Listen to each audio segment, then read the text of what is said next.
அனைவருக்கும் வணக்கம்.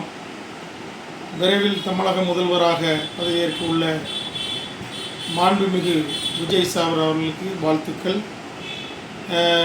இன்றைய நிலவரப்படி மத்திய அரசு தமிழக அரசிற்கு, அதுவும் குறிப்பாக முதல்வராக பதவியேற்க இருக்கிற விஜய் சார் அவர்களுக்கு ஒரு கடிதத்தை தலைமைச் செயலருக்கு அனுப்பியுள்ளது.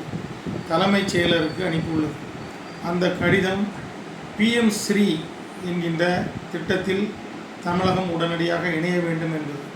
அந்த பிஎம் ஸ்ரீ என்கிற திட்டம் prime minister for schools rising India என்பதாகும்.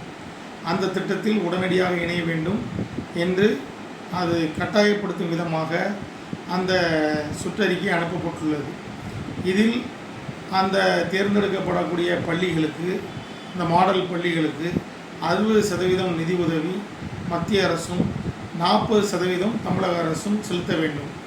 இந்த 60% செலுத்திவிட்டு தமிழகத்தில் உள்ள பள்ளிகளில் தமிழர்களுடைய உரிமைகளை பறிக்கக்கூடியதாக அந்த பள்ளிகளில் இந்தி, சமஸ்கிருதம் கற்றுக் கொடுக்கப்படும்.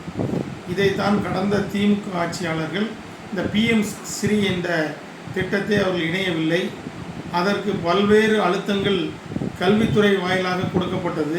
பல்வேறு மானியங்கள் துண்டிக்கப்பட்டன. அதையெல்லாம் பொறுத்து கொண்ட திராவிட முன்னேற்ற கழக அரசு அதை ஏற்றுக்கொள்ளவில்லை. ஆனால் இன்னும் முதலமைச்சராக பதவியேற்க உள்ள இந்த விஜய் சார் அவர்களுக்கு முதல் பிரச்சனையாக, தலைவலியாக இந்த டெல்லியிலிருந்து இந்த கடிதம் அனுப்பப்பட்டுள்ளது. பிஎம் ஸ்ரீயில் நீங்கள் உடனடியாக இணைய வேண்டும் என்று. இதில்தான் தற்பொழுது அவர் தமிழக மக்களுக்காக எப்படி முடிவெடுப்பார் என்பதை தமிழகம் உற்று நோக்கி காத்து கொண்டிருக்கின்றது. காரணம் என்னவென்றால், இவர்களுடைய அழுத்தத்திற்கு மாண்புமிகு விஜய் சார் பணிந்து போவாரா, இல்லை முந்தைய ஆட்சியில் எடுக்கப்பட்ட அதே முடிவுகளை தான் அவரும் தொடர்ந்து எடுப்பாரா என்பதை பார்த்து கொண்டு தான் இருக்கிறோம். காலம் பதில் சொல்லும். அவர் ஒவ்வொரு இடத்திலும், இது போன்ற ஒவ்வொரு நெருக்கடியிலும் அவர் அதிலிருந்து எப்படி அதை கையாளுகிறார் என்பதை மக்களும் பார்த்து கொண்டிருப்பார்கள், விஜய் ரசிகர்களும் பார்த்து கொண்டிருப்பார்கள். இது நாம் இந்தியை முற்றிலுமாக எதிர்க்கவில்லை. அதை நீங்கள் திணிக்கக்கூடாது என்று தான் தமிழர்கள் விரும்புகிறார்கள்.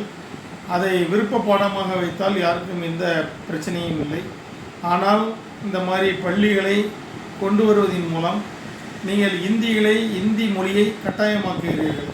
இந்த இந்தி மொழியை விரும்பாத மாநிலங்களில் இந்த பள்ளிகளை கொண்டு வந்து இதற்கு நாங்கள் நிதி உதவி தருகிறோம் என்று நீங்கள் இந்த பள்ளிகளை கட்டாயப்படுத்துவதன் மூலம் இந்தியும் சமஸ்கிருதமும் இந்த பள்ளிகளில் ஒரு பாட மொழியாக, அது ஒரு பயிற்று மொழியாக இதை கொண்டு வந்து இதை தமிழ் பிள்ளைகளுக்கு திணிக்க பார்க்கிறீர்கள்.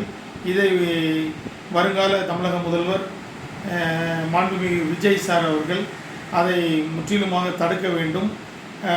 நீங்கள் ஒரு இடத்தில் இதுபோன்று விட்டுவிட்டால் தொடர்ந்து இதுபோன்ற நெருக்கடிகளை மத்திய அரசு உங்களுக்கு கொடுக்க ஆரம்பிக்கும். நீங்கள் இதில் எவ்வாறு முடிவுகளை எடுக்கப் போகிறீர்கள் என்பது இன்னும் ஒரு சில நாட்களில் தெரிந்துவிடும். நீங்கள் நல்ல முடிவு எடுப்பீர்கள் என்று நம்புகின்றோம். நன்றி, வணக்கம். தமிழ்நாடு மக்கள் கட்சி.